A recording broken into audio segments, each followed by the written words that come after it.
Good evening and welcome to Horror Historian. My name is Amanda, and tonight we will be discussing the 2010 Norwegian found footage film Trollhunter. This movie is by Andre Overdahl. I've already covered one of his movies, but he is a director that I really like. If you haven't seen my cover of The Autopsy of Jane Doe, go watch it. I'm really proud of it. Overdahl also wrote the movie, and he did a great job of weaving troll mythology into a modern setting. It's a little funny how certain things are explained as being troll related. The stars are Hans Otto Jespersen and Robert Stoltenberg. Jespersen is most known for being the Norwegian VA in the Ice Age movies, playing Manny. Hansen is most known as a comedian and has the record for the longest stand up performance at 38 hours and 14 minutes. I just kind of thought that was neat. No trigger warnings. Our movie opens with three college students making a documentary about bear poaching. Thomas and Joanna are the ones that we're going to see the most often on camera. Kale is the cameraman, so we're not going to see him as much. They are talking to a bunch of bear hunters at the scene of a dead bear, and these hunters make a few comments about the situation. Being that there are weird bear tracks, it doesn't quite look like a bear was just kind of wandering around, and that is coming from bear hunters, so they most certainly know what they're talking about. They bring the comment up to a man named Finn, who is the head of Norwegian Wildlife Board, and he shrugs them off. Two is that the hunters believe that they know of a man that is poaching these bears. They've noticed him on several scenes like this and believe that he has something to do with the dead bears. And they have never seen this man before at normal events, but he shows up in these situations. The film students are on the case, following him after and trying to get an interview with him. They're less worried about the animals he's killing and more interested in possibly catching this all on camera.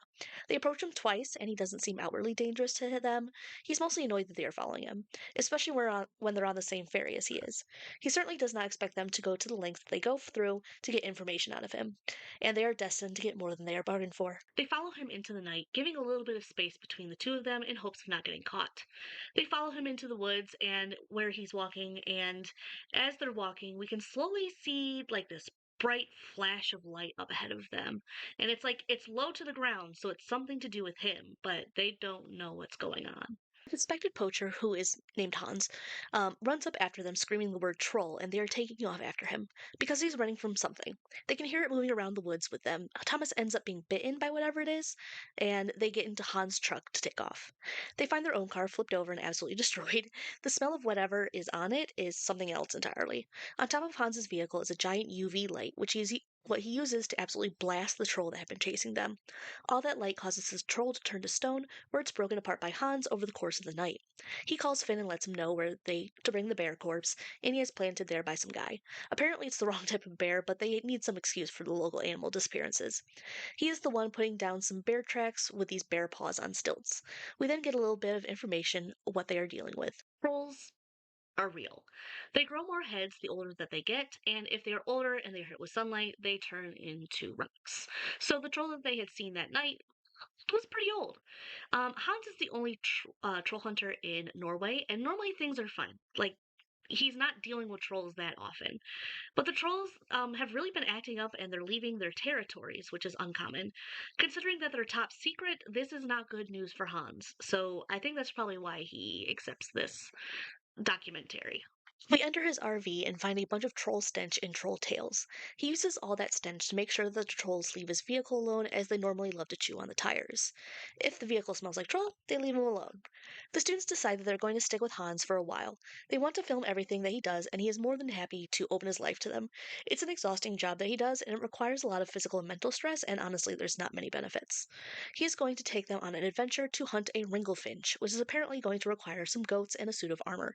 The goats are placed on top of a bridge, and they wait for the troll to make its presence known, which it does, picking the goats off the bridge one by one. While Hans would surely like to not be as involved in this as he needs to be, he has to get a blood sample from the troll in hopes of figuring out what is going on with these animals. The troll beats him up and slams him up against the ground a few times, but he gets that blood sample even if it does take a while for it to get back to him. At least it's a start on figuring out on what is wrong with these trolls. Their next adventure is going to be getting information about a group of cave trolls, or I'm gonna butcher this, Dovregubens? A farmer reported a tornado as a bunch of trees got torn out of the ground and flattened. The original plan is to go into their lair and just kind of scope it out. However, the three trolls return early and they are forced to hide. They find a nook to hide in, which is immediately sealed by the butt of one of the trolls, which is very smelly on a good day. It's even worse when they're a little gassy. Previously, Hans had warned them about specific things about people that can really get the attention of the trolls. The main thing is that they cannot be Christians. That attracts them above any other religion that Hans has worked with. Everyone had said that they weren't Christian, some variety of atheist. Except Kale lied about it, and now he's freaking out. He's rubbing himself with all the troll glue in order to try and not be detected, but they're stuck in there for a while and they start to smell his Christianity. All they can do is make a run for it, but Kale ends up being caught and killed by the trolls before making it into the sunlight. They're obviously upset, but they have much bigger fish to fry. It turns out that the trolls have managed to contract and spread rabies to one another. That also means that Thomas has been infected with rabies, which means that he's probably in some pretty deep shit. He's gone days without treatment, and he's starting to show some symptoms, like mild symptoms. The water, yeah, he's got rabies. So there's probably no possible positive outcome for him. We'll just assume Thomas dies at some point in the future from rabies. We do get a replacement cameraman. She is a Muslim woman named Malika. Hans has no idea how that is going to work out, but from what we can tell, the troll that we deal with doesn't really care that much about her. This entire movie, Hans has been talking up about a troll that is as big as a mountain. It's been hyped up for the entire movie, and we're finally going to get a chance to see the Jotun. This is the largest type of troll. They are mountain troll for obvious reasons, and the one that they're going after is 61 meters tall. That's about 200 feet, which I just imagining that is horrifying. Hans goes off on his own to handle the Jotun. The others are stuck watching and completely helpless. He's doing his best to take the Jotun down, flashes going off repeatedly. He even shoots it in the stomach in a final attempt to get it down once and for all, while pretty much everyone is running away from it. When he does eventually take the Jotun down, with everyone watching him at his vehicle, he doesn't head back to where the students are. They're completely abandoned near the mountains as he walks away from them. I think it's pretty obvious that Hans was going to end his role as the only Norwegian troll hunter. It has clearly taken a lot out of him, and both physically and mentally. This is the best way that he can retire. He just walks away from it. We get no update. He's just gone. He gives up. As for the teens, they ran like hell when they realized that the TTS was coming for them. It was one thing for them to be trailing along with Hans. Now they know everything. They have extensive footage of various trolls living throughout Norway, and they are on their own. We can assume that Thomas dies from his exposure to rabies.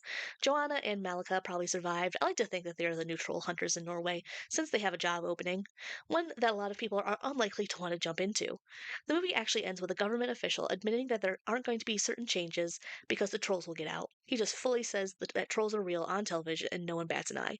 This was actually an actual news clip of the actual Prime Minister, Jens Stoltenberg.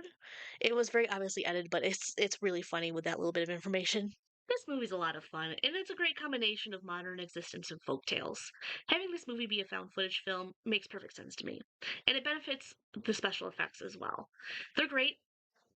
I just don't think if they were filming like a traditional movie, the CGI it would have probably looked a little goofy. I mean, they're trolls that are gonna look weird. But found footage gives this kind of darkness and movement to it. It just makes it look more realistic, so it's kind of spookier. The actors in this movie are all largely comedians or lesser known actors. They're all really good, though, no complaints.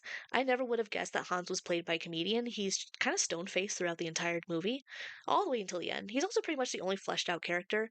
Everyone else is simply there, but on the other hand, it's what to be expected when you're the subject of a documentary. It's so well shot, and the ending with the Jotun was really amazing the first time I saw it, because you really can't conceptualize how large they are talking until you see it walking around the mountains behind it and being equal height. It's a fun movie. I definitely recommend it. Thank you so much for watching. Well, please like, share, and subscribe if you enjoyed this. Would I survive Troll Hunter? Yes, because I'm not going in the woods at night.